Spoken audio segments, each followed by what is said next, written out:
Olá para todos, vamos iniciar agora mais um AgroTalk, o podcast agro da Climatempo, e hoje meu convidado é Paulo Arbex, professor de mecanização da Unesp de Botucatu e coordenador do grupo de plantio direto. Olá, Paulo, tudo bem? É um prazer receber você aqui no AgroTalk. Olá, Ângela, o prazer é todo meu, né? Gostaria de agradecer o convite e falar que eu estou à disposição aqui para a gente compartilhar conhecimento e vamos que esse agro não pode parar, então a gente tem que cada vez dar mais informação aí que seja relacionada ao agro. Exatamente. Professor, eu trouxe o senhor aqui hoje, mas antes da gente começar a falar um pouco sobre esse cenário atual do agronegócio, eu queria que você contasse um pouco para os nossos ouvintes da sua carreira, como que você entrou nesse mundo do agronegócio. Ótimo. Então, Ângela, eu sou formado em agronomia, né? Sou engenheiro agrônomo, formado aqui na Unesp de Botucatu. Fiz mestrado, doutorado, pós-doc e agora sou professor aqui da Unesp de Botucatu. Então, eu brinco que mais da metade da minha vida eu passei aqui na Unesp, né? Então, quer brigar comigo, fala mal da Unesp de Botucatu, porque é uma segunda casa, né? E assim, a paixão pelo agro vem desde a infância, vem desde um tio meu que era agrônomo, que foi minha inspiração, né? Que eu sempre sonhei em estar trabalhando com o agro e hoje isso aí é uma realidade, tá? Então, eu sou professor de mecanização aqui da Unesp, eu ministro aulas de máquinas agrícolas para o pessoal da agronomia, para o pessoal da zootecnia, para o pessoal da florestal, né? Onde eu sou conhecida por causa da tal da plantabilidade. Então, associa meu nome e fala doutor plantabilidade porque eu peguei esse viés, né, esse tema para estudar minha área de pesquisa sobre plantio. E assim, Ângela, eu tenho dois legados na vida. O primeiro é levar essa informação para o produtor, uma coisa que não fique na biblioteca, né, que não fique nas prateleiras da biblioteca da universidade. Então, esse é o primeiro legado que eu tenho, essas informações sobre plantio. E o segundo legado é o grupo de plantio direto que você apresentou aí, o GPD, né? Que é um grupo de pesquisa meu que percorre o Brasil inteiro também, né? A gente levando essa informação sobre como fazer um plantio bem feito, como regular uma semeadora para o produtor ter maior produtividade e, com isso, gerar mais lucro, né? Então, esses são os dois legados que a gente tem e leva para a vida aqui. Paulo, nós vamos falar desses dois legados ainda aqui dentro do AgroTalk, mas eu queria falar para você que a gente está vivendo agora um cenário difícil com a chegada desse vírus no Brasil, né? Especialistas preveem que muitas coisas irão mudar pós-Covid-19.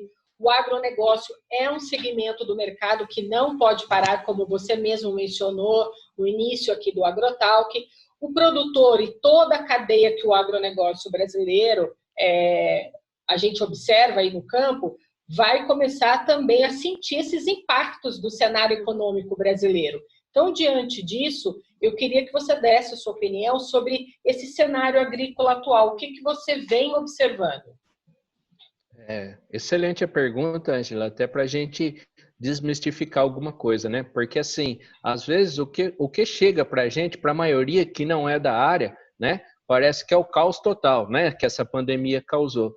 E o agro continua forte. É uma das poucas áreas, né? Que não pode parar. Esse negócio do agro não para é verdade, porque o agro, a gente pegou a pandemia bem na época da colheita, né? Então, como é que vai parar? Que seria o resultado final nosso, né? O resultado final todo mundo espera é na hora da colheita. Então, eu faço toda a minha previsão para poder colher bem, tá certo? E pegou bem nessa época. Bom, com isso a gente não parou. Então, a gente fez de conhecimento. Hoje, para você ter uma ideia, a potência do agro, né? Nós estamos com a super safra de grãos, né?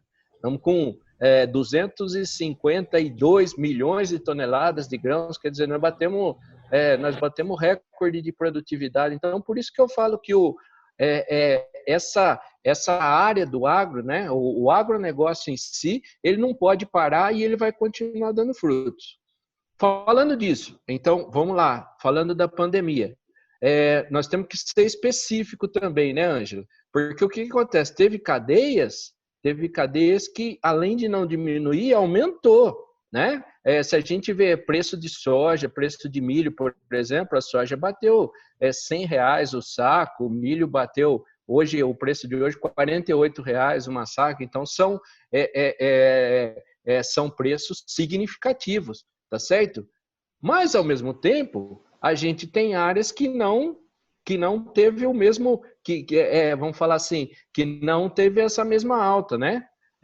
Por exemplo, e com razões, que a gente pode conversar aqui. Posso citar algumas. A parte de HF, de hortifruti, por exemplo, né, diminuiu, o pessoal vai estar tá comendo em casa, então o pessoal está sendo mais seletivo, está comendo menos verdura, então deu uma diminuída brava no HF. Segunda coisa que diminuiu, o mercado de flores também, Ângelo. Eu tenho amigos, né, produtores de flores, e assim, a queda foi de mais de 70%. Por quê? Porque o mercado de flores vive de eventos, né?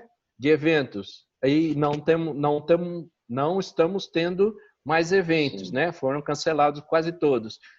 Dia das Mães, por exemplo, que é uma data que o pessoal de flores espera o ano inteiro por causa dessa data, né? Vai ser um Dia das Mães que não vai representar a totalidade das vendas que estavam se esperando. Então, tem algumas áreas do agronegócio, né, que a gente tem problemas. Então, por isso que a gente tem que se ajudar. Eu falo assim, o pessoal do agro é muito legal porque o pessoal se ajuda, né? O pessoal, um ajudando o outro e o governo, né, dentro das possibilidades, ajudando quem mais precisa, eu acho que seria tudo que a gente espera, tá? Exatamente. Vamos falar da importância da mecanização no campo para a produção de alimentos. A mecanização no campo, ela mudou a rotina da produção e as relações de trabalho nas zonas rurais. Nossa capacidade produtiva cresceu, né, muito, numa expansão aí, que a gente observa até hoje. O senhor considera que pós-pandemia ainda vamos ter um período constante de evolução atrelado à tecnologia e à inovação? Eu tenho certeza disso. Eu tenho certeza que vai continuar, até porque o pessoal já está se mobilizando, né? A cadeia da mecanização já está se mobilizando. A gente estava vindo numa crescente que não pode parar. A hora que voltar, eu acho que a gente vai voltar mais forte ainda. Por quê? Em termos de tecnologia que você me perguntou, né? Apesar de não ter a grande feira nossa da mecanização é o AgriShow, que foi cancelado.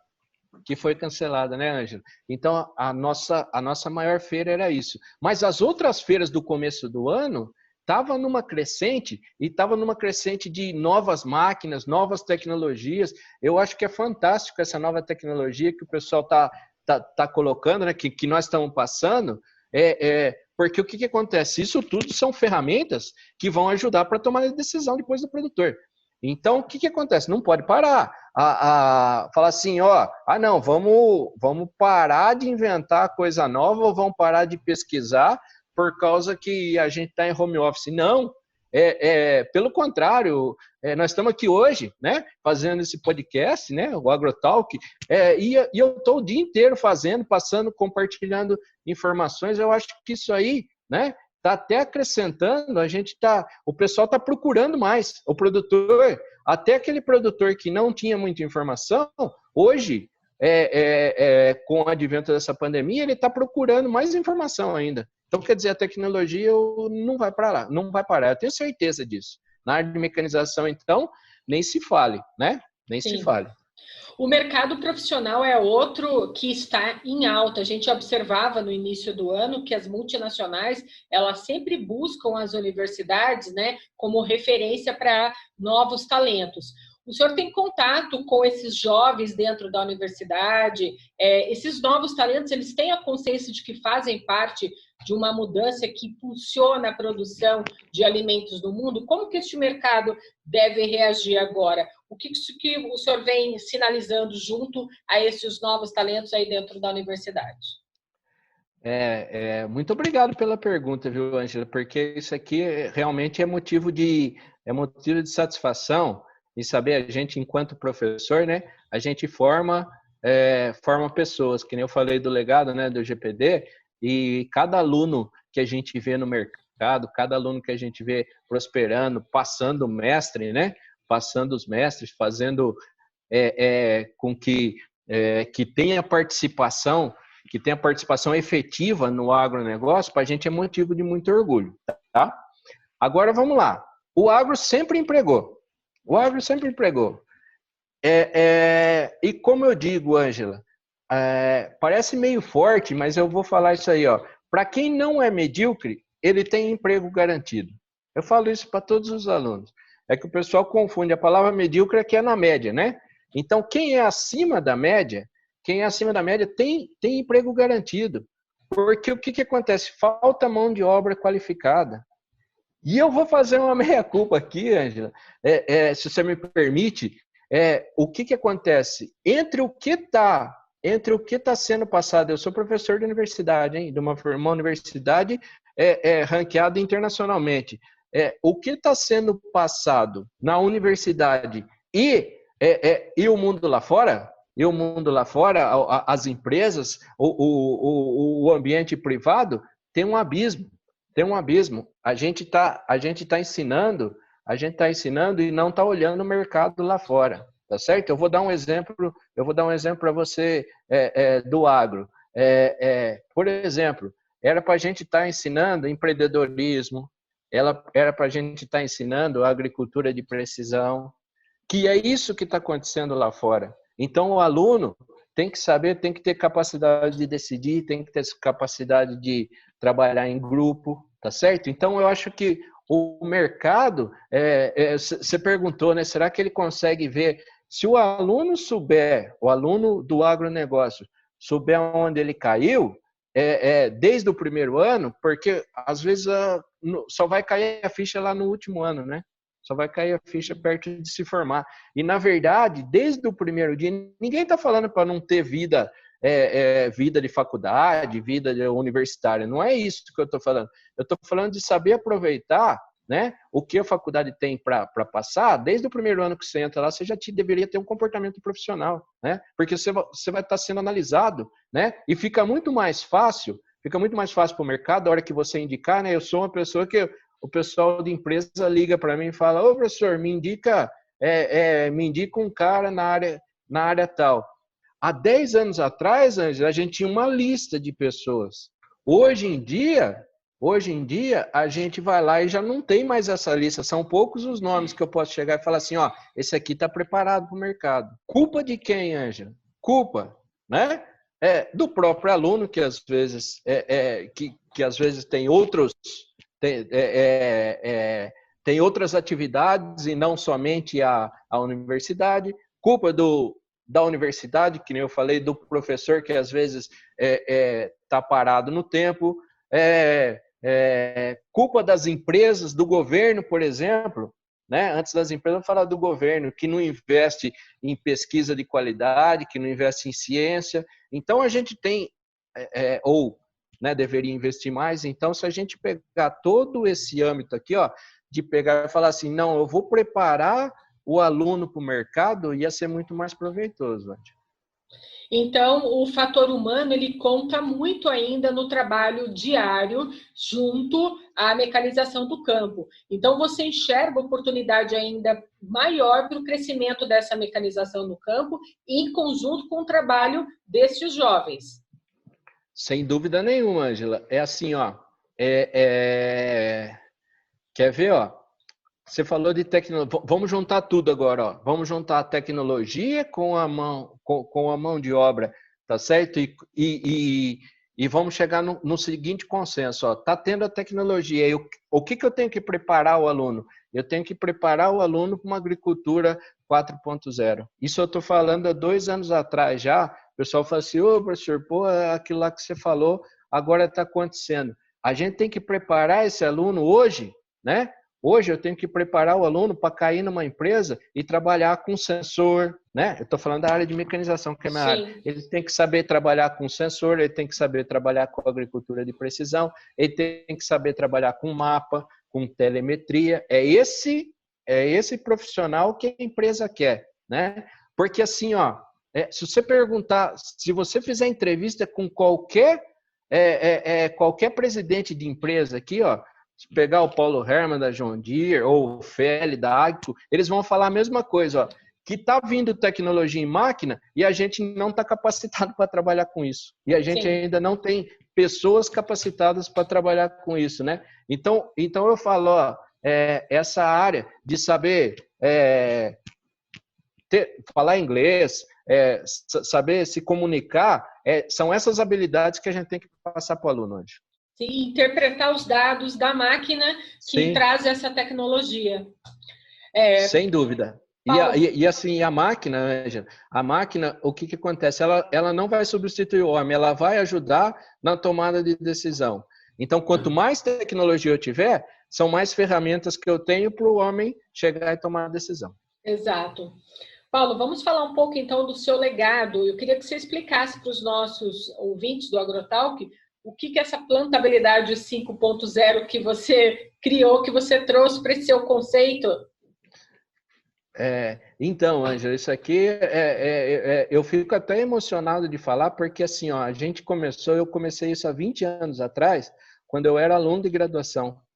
Então, aqui vai um conselho. Quando eu falo tudo isso aí que eu falei de aluno de graduação, eu falo assim, ó, não perca tempo, né? Às vezes a gente está numa aula prática, você olha uma coisa assim, o que aconteceu comigo, né? A primeira vez que eu olhei uma plantadeira, eu falei assim, ó, se Deus quiser, um dia eu vou mexer com isso.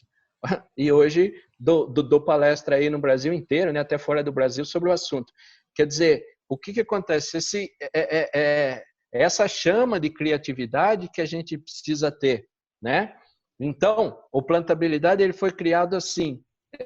A pergunta que eu faço é a seguinte, Ângela. A gente tem plantio pelo menos 2 vezes no ano, safra e safrinha. Todo produtor, ele vai lá e faz, produtor de grãos, ele faz safra e safrinha.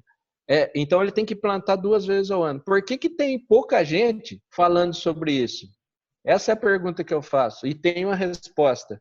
É porque o produtor, ele fala assim, não, isso aí plantar eu sei. Você pode falar que eu não sei tudo, menos plantar, porque eu faço isso aí 2 vezes ao ano, então eu já sei. E a gente, com essa plantabilidade 5.0, começou a colocar na cabeça dele aqueles detalhes, né? Aqueles detalhes que às vezes passa despercebido. Porque é fácil de explicar, não é que a gente sabe nada mais do que o produtor, é que assim, o produtor ele tem que tomar conta do pessoal, né? Ele tem que tomar conta dos insumos que ele compra, ele tem que tomar conta do preparo de solo, do plantio, dos tratos culturais, da colheita e da comercialização. E eu tenho que tomar conta do quê? Só do plantio. É isso que a gente estuda. Então, é claro que a gente tem que ter um pouquinho mais de conhecimento do que alguém que tem que fazer, né? Todas essas etapas bem feitas. Então, por isso que eu acho que a gente constrói e essa molecada do GPD vai junto comigo. Então, ó que bacana. Você imagina, Ângela, você na faculdade, no primeiro, segundo ano, eu tenho alunos aqui do primeiro, segundo ano da faculdade, que já percorre comigo o Brasil inteiro, passando nas fazendas, passando esses conceitos de plantabilidade, porque a gente vai nas propriedades rurais, né? Vai nas propriedades rurais e vai lá falar, regular a máquina do cara no campo, lá vai ajudar ele a regular a máquina no campo. É fantástico isso, um cara esse que é o legado que eu estou deixando, né? Esse pessoal do GPD já está preparado para o mercado, sair daqui ele já tem, não é preparado, ele está muito mais preparado do que a média, vamos dizer assim. Sim. E conta para a gente um pouquinho, quais são esses conceitos da plantabilidade? Show de bola, Ângela. Conceitos de plantabilidade. A gente não reinventou a roda. São conceitos muito simples, né? Por exemplo, sabe qual que é o maior erro que a gente tem na plantabilidade até hoje? O produtor aí já está dando risada, quem está escutando, né? Velocidade excessiva de plantio, né? Velocidade excessiva de plantio. A turma quer plantar rápido porque a janela é curta, né? Então o pessoal vai lá e quer plantar rápido para chegar e plantar quanto mais área possível naquela janela. O que acontece com a plantabilidade, né? Mas dentro dessa janela, Paulo, tem também a questão de tempo e clima, né? Opa, com certeza, com certeza. Tempo e clima é o que interfere e por isso que eu tenho janela. E por isso que eu tenho janela. A turma já sabe aonde eu planto. Eu já sei assim, ó, começa a chover. Eu tenho a janela, mas ó, aqui a maioria dos anos começa a chover finalzinho de setembro e daí vou colher em final de janeiro, começo de fevereiro. É essa, né, da região. Então a turma já sabe, ó, eu preciso plantar nesses 15, 20 dias aqui. E com isso vai fazendo o dimensionamento. Né? E a plantabilidade a gente ensina assim, é melhor plantar fora da janela bem feito do que plantar dentro da janela mal feito. Segundo conceito primário e que a gente, por essas visitas no campo, vê que o pessoal deixa um pouco a desejar, Ângela, manutenção das máquinas. Você acredita num negócio desse? Então, primeiro conceito, velocidade de plantio. Segundo conceito, manutenção de máquina. A gente vê algumas coisas no campo assim, como, eu acabei um plantio, não limpei minha máquina, né? Falta de limpeza na máquina, eu deixo o adubo lá, o adubo vai encrustar, vai enferrujar a máquina.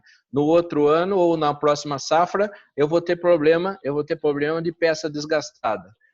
Se quebrou alguma peça, eu não troco, né? Eu não faço uma manutenção preventiva. O que vai acontecer?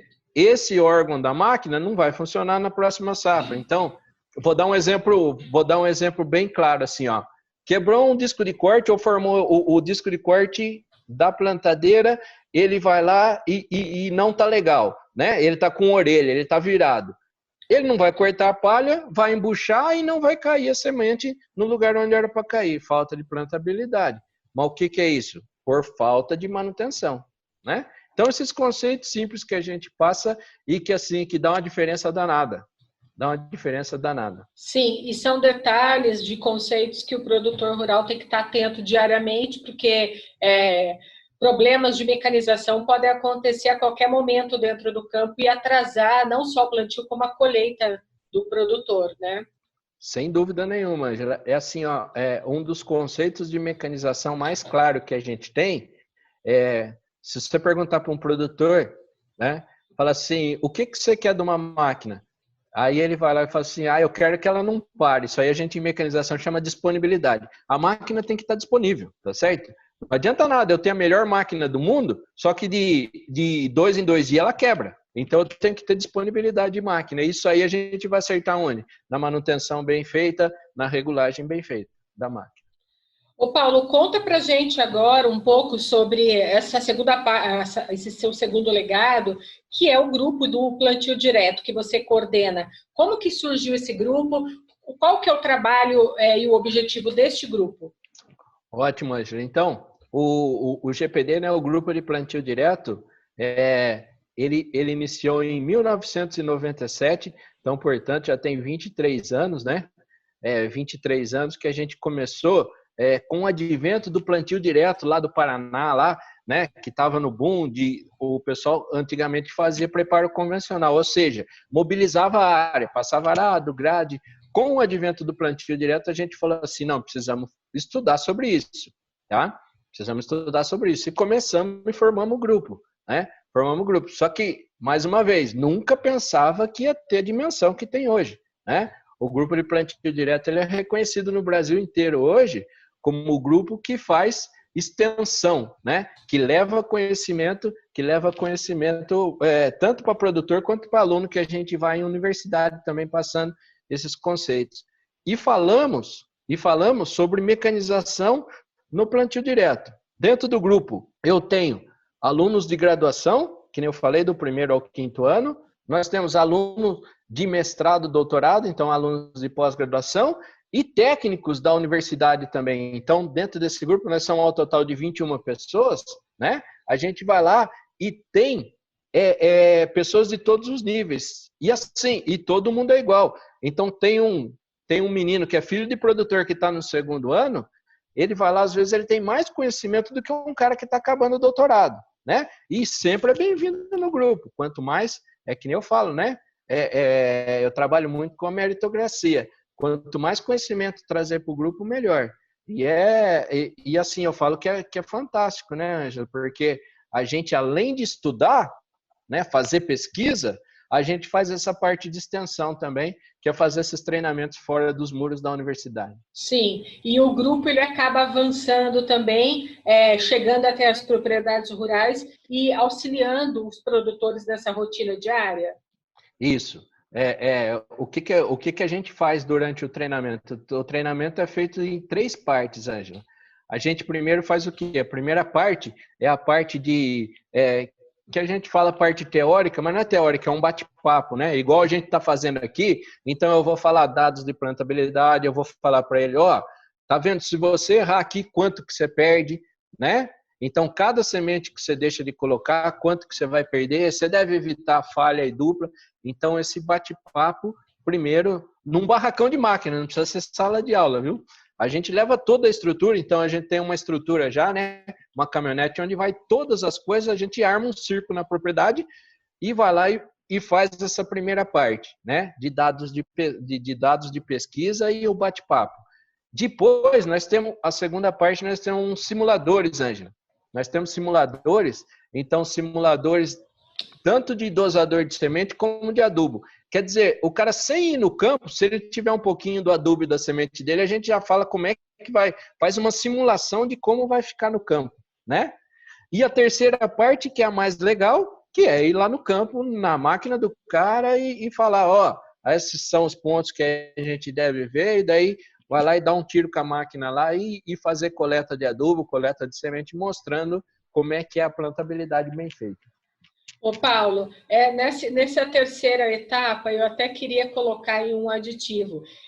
Quando a gente tem muita chuva, isso também interfere na mecanização da máquina, porque eu imagino que a chuva, às vezes ela é generalizada e ela pega uma área muito grande do hectare daquele produtor. Mas, às vezes, aquelas chuvas que têm pancadas mais isoladas, chove num ponto da área do hectare, na outra parte não chove, mas na área que a água tem muita água na lâmina, né? Ali onde foi feito o plantio, ou acabou de ser feita a colheita, para a máquina passar ali, precisa ter um ajuste também com relação a isso, não tem? Muito. Olha que legal o que você falou, Angela. É muito legal isso, porque o que acontece? A falta de chuva, a gente está vendo no Rio Grande do Sul, né? É outra coisa que está acontecendo, uma seca brava, não tem água nem para beber lá, né? Tá faltando água e uma seca medonha que também está afligindo o plantio e a condução do safrinha, né? Mas o excesso de água, como você falou, é a mesma coisa. E olha que loucura, quando que a gente faz plantio? Quando eu tenho água disponível no solo. Se eu tenho água disponível no solo, eu vou fazer o plantio, o que acontece? Se eu pegar um solo argiloso, por exemplo, né, um solo de textura argilosa, o que vai acontecer? Aquela terra fica aderida na semeadora, na plantadeira, e eu vou ter maior problema que eu tenho, né? Que é um embuchamento, que a gente chama no campo da máquina. Então, a falta de água é ruim, mas o excesso de água é ruim do mesmo jeito, como você falou. Muito legal isso. E tem influência direta na plantabilidade. Exatamente. Ô Paulo, hoje o grupo, ele roda, ele vai em propriedade só do estado de São Paulo ou fora do estado de São Paulo também? Não, outra coisa legal para desmistificar, Ângela, eu falo que nós somos conhecidos mais fora de São Paulo do que dentro de São Paulo, tá? E isso é fácil de explicar, né? É fácil de explicar. Então, a gente roda o Brasil inteiro. 2018, 2019, eu acho que a gente não foi só para o Acre, Roraima e Rondônia e Amazonas. A gente não foi. O resto do Nordeste, do Centro-Oeste. Então, eu estava querendo montar uma casa lá em Rio Verde, já que eu fui várias vezes lá para as áreas de plantio no Centro-Oeste, tá? Então, respondendo sua pergunta, e por que não, né? Por que não São Paulo? Porque São Paulo, a maioria que a gente tem de plantio é cana e citros, tá certo? Então, são poucas as propriedades que a gente tem de grãos, né? Propriedades grandes, vamos falar assim, de grãos. Então, a gente é muito mais conhecido em região produtora, lá em Luiz Eduardo, lá no LEM, lá em Tocantins, no Goiás, Mato Grosso, né, a 163 lá, Sinop, Sorriso, Lucas, a gente vai para essas áreas e fica menos em São Paulo, tá? Uma região de São Paulo que a gente tem algum trabalho que planta grãos é ali a região de Assis, Palmital, aquele lado do Paranapanema ali, tá? E agora, durante essas últimas viagens, até no início do ano que vocês do grupo realizaram, quais são os últimos dados de plantabilidade que você pode trazer aqui para mim? Esses dados estão otimistas? Quando fala que é da academia, né, que a gente é da academia, que a gente é da universidade, o pessoal, principalmente o produtor, ele já fala assim, esses caras não vão para o campo, ou senão faz aquelas parcelinhas de 5x5.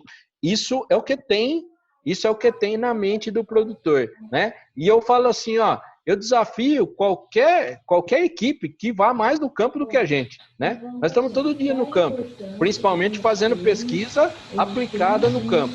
Com isso, pegando sua pergunta, o que a gente fez? A gente, junto com a Cereal Ouro lá de Rio Verde, a gente fez um projeto chamado Plantio Ouro. Olha que legal. O que é esse Plantio Ouro? O produtor fazia do jeito dele, a gente ia do lado e fazia do nosso, da plantabilidade, né? Com a plantabilidade bem feita. A mesma máquina, o mesmo operador, só de mexer na máquina, aplicar os conceitos que a gente tem de plantabilidade e colocar uma semente de qualidade, sabe qual foi na média? 15 sacos. Na média, né? Deu até 15 sacos. Na média foi 8 sacos por hectare a mais na boa plantabilidade. Então, olha o quanto que a gente pode crescer. Se você colocar, nós falamos no começo, né, da nossa conversa, você colocar 8 sacos vezes R$100, são R$800 por hectare, né? São R$800 por hectare, acertando pequenos detalhes da plantabilidade. Então, isso aqui é fantástico. E o que é mais legal é assim, Ângela, o que eu quero é divulgar cada vez mais isso, né? Porque o pessoal pegando esses conceitos de plantabilidade vai cada vez produzir mais, vai ter maior rentabilidade. É esse que é o nosso objetivo final.